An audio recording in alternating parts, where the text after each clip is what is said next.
Почитувани добро вечер, во став разговарам со Горан Стојковски Диро, независен кандидат за градоначалник на општина Куманово. Господине Стојковски, добро вечер и ви благодарам што уште еднаш ја прифативте поканата за гостувањето. Добро вечер и благодарам на поканата затоа што ова е уште една можност да ги презентираме нашите програмски цели, нашите идеи, нашите решенија за иднината на Куманово. Се чини дека кумановци најмногу негодуваат поради сообраќајниот метеж, особено поради зачестените дефекти на семафорите. Најавувавте ред и правичен систем со системски решенија. Имате ли стратегија од каде би почнале да ги реализирате овие решенија? Кумановци најчесто со право реагираат. И реагираат затоа што нема системски решенија. Се адхок и произволни, неинвентивни решенија за сообраќајниот хаос. Сето она што е проблем во општина Куманово мора да биде системски решавано, бидејќи ако еден сегмент прескокнеме, ќе имаме проблем понатаму. Значи, решавање на сообраќајниот хаос во Куманово за прв пат мора да го дадеме на стручни лица, односно на сообраќајни инженери. Има неколку институти со кои што веќе направивме прелиминарни разговори, тоа е во Битола и еден многу одбелен институт од Белград, кои што првично ја прифатија поканата да направат мала анализа на ситуацијата во Куманово, а потоа да се направи една физибилити студија во која што ќе бидат вклучени апсолутно сите здруженија, сите граѓани на општина Куманово со нивни идеи и предлози, такси компании кои што би дале едно сеопфатно решение како да се реши сообраќајниот хаос во Куманово. Значи не се проблем само семафорите. Ги има точно на број 36, а работат исклучиво за празници. Така доаѓа зборот, затоа што во главном не работат. Имаме кружни токови кои што не се во централно градско подрачје, него се на периферија. Тие само го забрзуваат проток на возила кон центара, би требало да биде обратно. Значи веќе ако одиме кружни токови согласно сообраќајните препораки, сообраќајните правила се прават во централно градско подрачје, не кон периферија, али кај нас за жал немаме студиозно решение, туку имаме по желби решенија, односно пред секои избори ветуваме кружни токови. До сега имаме ветено едно 12 за 8 години кои што не се исполнети, имаме уште толку, значи потребни ни се решенија и за катни гаражи. Согласно постоечкиот ДУП имаме катна гаража позади нашата пивница. Имаме можност за катна гаража позади судот. Имаме можност за катни гаражи во периферија на градот, кај спортска сала, затоа што модерните градови, каква што е моја идеја за Куманово, функционираат на систем 15-минутен град. Односно, од периферија до сите институции, општина, полиција, болница, да може да се стигне за 15 минути. За сообраќајниот хаос да се реши ни се потребни и нови автобуски линии. Моментално, нели имаме бесплатен превоз кој што ги чини граѓаните на Куманово 1.800.000 евра и планираме да направиме нови сообраќајни линии кои што нема да бидат како сегашните. Сегашните сообраќајни линии се стари од времето кога Куманово имало силна и развиена индустрија и приоритет биле вработените да стигнат што побрзо на нивните работни места. Сега имаме сообраќајни линии кои што во исто време превезуваат и ученици, и работници, и во утринските часови, сте сведоци на хаос. Значи, ќе мора комплетно преработување на самите сообраќајни линии, да се види кои се приоритети и да се види колку навистина чини овој превоз. Значи, во сето ова нема да се влезе како до сега, врз основа на идеи и барање на еден човек, него врз основа на сообраќајна студија која што ќе биде изработена од страна на стручни, способни и професионални луѓе кои што ќе дадат идеи и решенија кои што ќе бидат на среднорочен и долгорочен рок. Не адхок решенија, него решение кое што на подолг рок ќе ги реши проблемите на општина Куманово. Дали во изборната кампања најголем предизвик ви беше да допрете до младите? Често велиме дека тие се нашата иднина, но младина која што се почесто ја гледаме во Европа и во светот. Еден од основните приоритети на нашата програма беа младите. Знаете, уште пред 400 години Платон кажал дека младите не слушаат, не сакаат да работат, не почитуваат, не ги интересира ништо. Еве, го имаме истиот муавет и сега. Но младите се тие кои што водат. Значи, во нашата програма има многу елементи за младите. Од младински хаб, од културен, спортски и забавен живот, од едукација и од реална можност давање на можност на младите да учествуваат активно во политичкиот живот. Тоа што младите ги тргнавме од политичкиот живот само е успех на ова политичка номенклатура која што нема сенс за нивните потреби, за нивните идеи, за нивните желби. Значи, имаме начин како да ги вклучиме. Прво преку младински центар, младински совет, младински агрегат на идеи, с кои што тргнуваме од 4-та година во сите основни училишта, ќе направиме контакти со студентите. Замислете, немаме ниту еден попис, статистика, колку студенти имаме, на кои факултети се, што потреби имаат. Еве, јас с бесплатен превоз би ставил линија за нашите ученици и студенти кои што патуваат кон Скопје. Да им дадеме можност, не за да одат кон Скопје, што побрзо да ни се вратат во градот со нивните знаења, со нивните практики и со нивните идеи.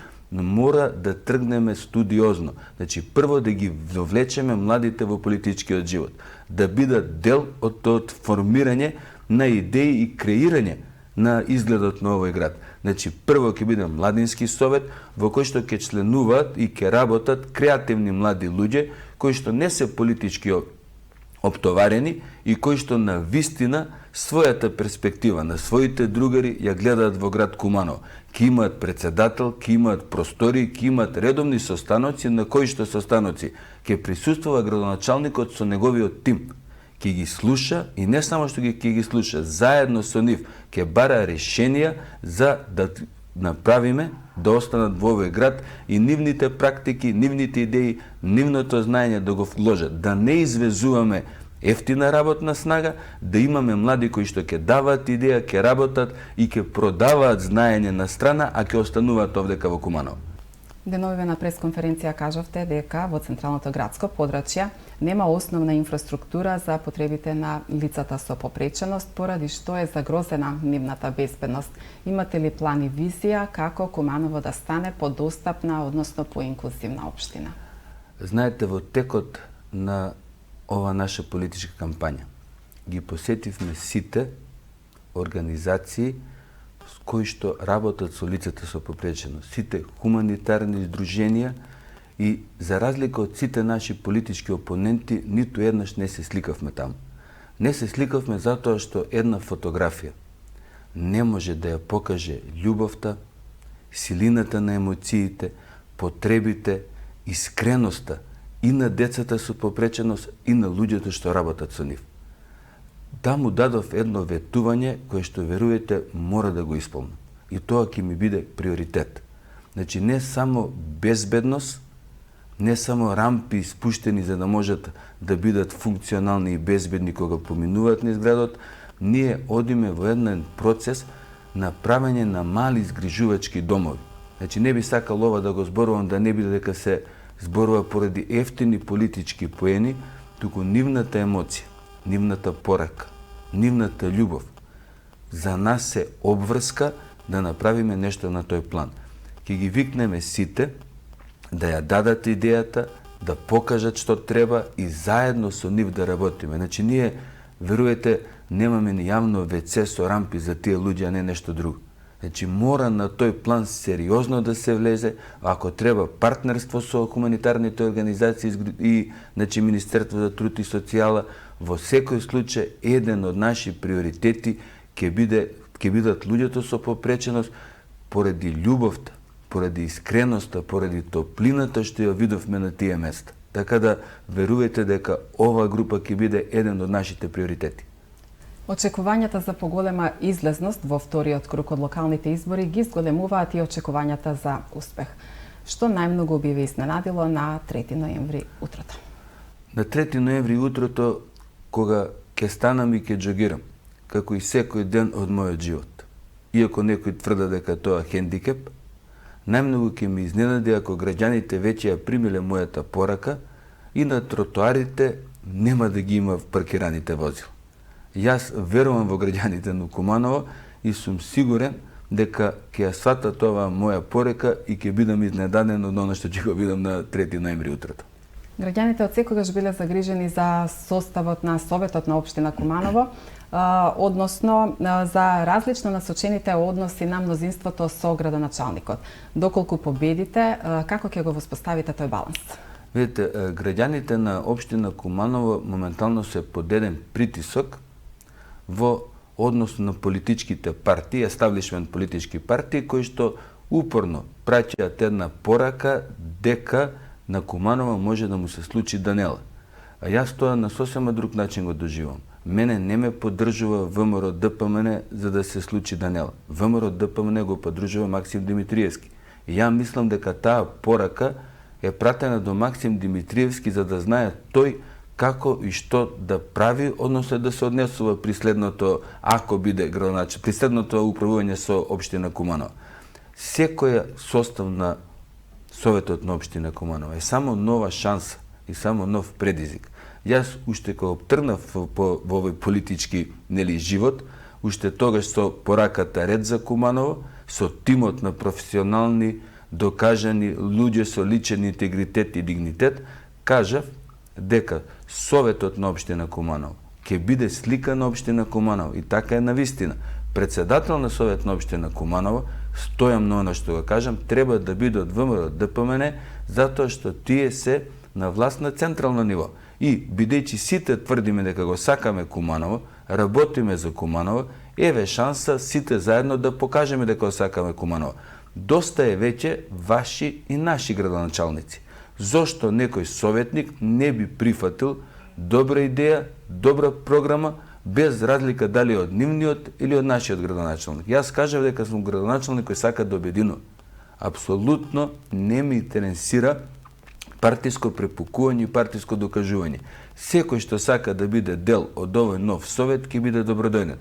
Овој нов совет ќе биде нешто ново и од тој аспект што за прв пат ќе имаме совет кој што нема да го контролира градоначалникот, туку спротивно. Советот ќе го контролира градоначалникот. Ќе биде прва брана за било каква коруптивна идеја, можност или намера на градоначалникот. Едноставно ќе покажеме еден нов начин на делување и на вистина ќе поставиме на потребните позиции директори на јавни предпријатија, раководители, луѓе кои што се стручни, луѓе кои што се докажани и луѓе кои што веќе имаат изработено во својот живот и дел од својата стручност сакаат да ја дадат на располагање на граѓаните на општина на Куманово и да се обидеме заедно да направиме нешто ново.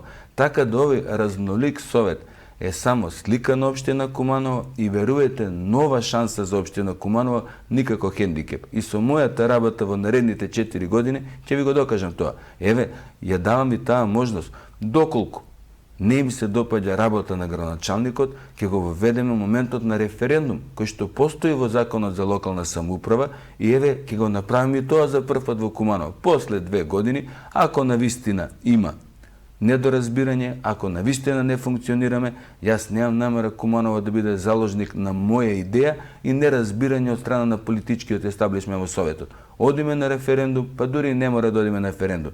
Немам намера Куманово да биде заложник на некои политички аспирации, туку Куманово да биде можност и шанса за сите луѓе што живеат овдека.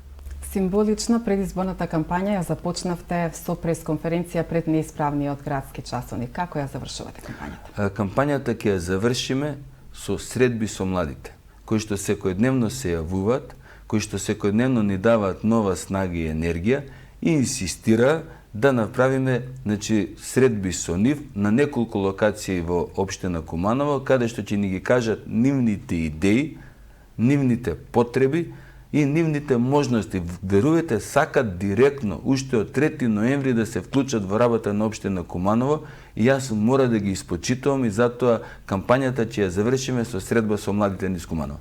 Господине Стојковски, која е вашата порака до граѓаните во пресред на вториот круг од локалните избори? Јас првен да им се заблагодарам на сите граѓани на општина Куманово кои што во првиот круг гласаа за мене, но и да изразам почит кон сите граѓани кои што излегоа и гласаа за моите опоненти. Моментално Куманово е испречено пред многу едноставен избор. Од една страна имате градоначалник кој што бара континуитет, кој што од 2008 година на еден или друг начин е дел од општинска администрација, како советник, како председател на совет, како градоначалник. но и градоначалник кој што во дебатите покажа елементарно непознавање од основни закони за функционирање на општината Куманово и процедурите за функционирање на општинска администрација. Од друга страна имате градоначалник кој што инсистира на дисконтинуитет. Градоначалник кој што сака да има партнерски односи со бизнис заедница, со невладени организации, со комунитарни организации, со млади. Градоначалник кој што сака да не е веќе бренд еден човек, туку да е бренд Куманово. Градоначалник кој што не знае се, градоначалник кој што сака да ги слуша граѓаните. 41 година. Ова е една символика, јас верувам во символика. На 41 година, нашиот број е 41 на гласачко ливче, 41 година, исто, граѓаните на Куманово биле испречени пред еден предизвик, пред една закана, под притисок како што е сега. И тие избраа да градат нова историја. Јас сум сигурен дека и сега граѓаните на општина Куманово ќе излезат на избори, ќе покажат демократскиот дух дека живее во нив и ќе направат уште еден историски момент со кој ќе раскажуваат и на своите внуци и со кој ќе покажат дека навистина го сакаат Куманово. Господине Стојковски, ви благодарам уште еднаш. Ви благодарам јас на вас. Почитувани, ви благодарам на вниманието. Имајте пријатна вечер.